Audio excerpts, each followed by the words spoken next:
Collector बहू। हीरा नाम का एक आदमी रामगढ़ नाम के गांव में रहा करता था। उसके पिताजी बहुत धनवान थे, मगर हीरा के ज्यादा पढ़ाई लिखाई ना करने की वजह से उसके पिताजी उससे ज्यादा बात नहीं किया करते थे। ऐसे ही एक दिन हीरा उसके भाइयों के साथ बैठा हुआ था। 2 दिनों में हमारे घर में शादी है, कितना काम करना है। हाँ हीरा, मगर तुम हो तो कोई चिंता नहीं है। हाँ भैया, वो तो है, मैं हूं ना, आप चिंता मत कीजिए। अगले दिन हीरा शादी के कामों में जुट जाता है। बहुत जल्द ही वो सारे काम खत्म कर देता है। हीरा बहुत मेहनती था और उसके इस स्वभाव के बारे में लोग हमेशा बात किया करते थे। ऐसे ही एक दिन कुछ लोग उसके बारे में बातें कर रहे थे। तभी उसके पिताजी प्रताप सिंह वहां गए। क्या बात है भाई, किसकी तारीफें हो रही है इतनी? अरे भाई, तुम्हारे लाडले के बारे में ही बात कर रहे हैं हम।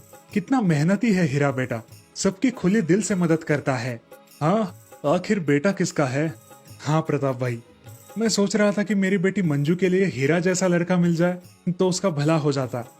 श्याम, तो रिश्ता बना ले। सच में? ऐसा कहकर दोनों गले लगते हैं। कुछ ही दिनों में मंजू और हीरा की शादी हो जाती है। मंजू एक बहुत पढ़ी लिखी लड़की थी।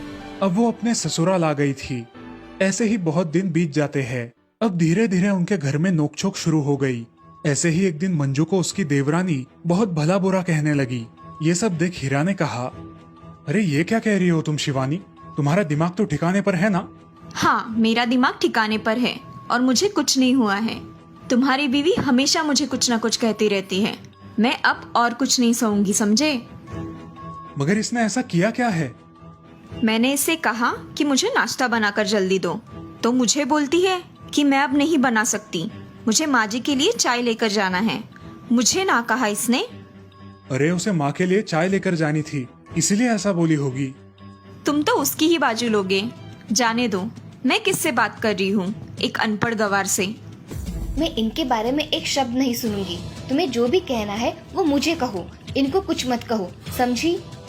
अगर इतना ही है तो अपने पति को लेकर ये घर छोड़ दो। मुझे हर रोज का ये झगड़ा भी पसंद नहीं है। मगर हम कहाँ जाएंगे? कहाँ भी जाओ, मुझे उससे क्या। उसी दिन हीरा ने मंजू को लेकर वो घर छोड़ दिया। गांव में उनका एक पुराना घर था, दोनों भी वहां आकर रहने लगे। हीरा ने एक मजदूरी का काम ढूंढ लिया, लेकिन उसकी बीवी मंजू बहुत पढ़ी लिखी होने के कारण उसके मन में शिवानी की कही हुई वो अनपढ़ गवार वाली बात घूमने लगी। और ऐसे ही एक दिन उसने हीरा से कहा, मुझे आपसे कुछ बात करनी थी। हाँ बोलो ना मंजू। मुझे ऐसे लगता है कि आप पढ़ाई करना शुरू कर दीजिए, मैं आपको पढ़ाऊंगी।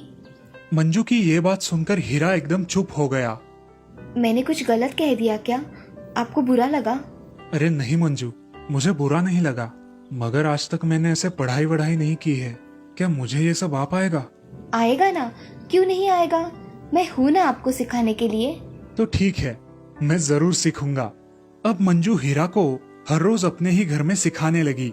हीरा ने भी खूब पढ़ाई की और कुछ ही दिनों में, मंजू मुझे अब बहुत अच्छे से पढ़ना लिखना आ रहा है।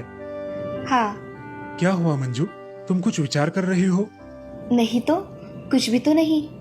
अच्छा, तुम मुझसे झूठ नहीं बोल सकती। जी वो मेरा एक सपना था कि मैं कलेक्टर बनूं, मगर मैं अब बन सकूंगी क्या? हाँ हाँ, क्यों नहीं बन सकोगी, मैं बनाऊंगा तुमको कलेक्टर। सच में?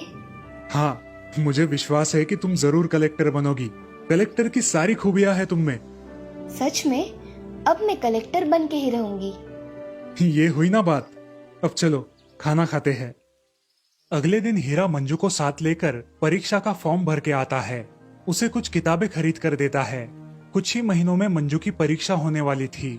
अब मंजू बहुत मन लगाकर पढ़ाई करने लगी। उसके साथ साथ घर का सारा काम संभालने लगी। उसकी परीक्षा का दिन आ गया। मंजू ने अच्छे से अपना पेपर लिखा। कुछ ही दिनों बाद मंजू का रिजल्ट आया। पूरे जिले में उसका अव्वल नंबर आया था। ये देखकर हीरा और वो बहुत खुश हो गए। अब हीरा ने भी खुद का एक टूर्स एंड ट्रैवल्स का बिजनेस शुरू कर दिया था। उसे उसमें बहुत मुनाफा हो रहा था। इधर मंजू अव्वल नंबर आने के कारण फर्स्ट राउंड में सिलेक्ट हो गई और उसका ट्रेनिंग शुरू हो गया।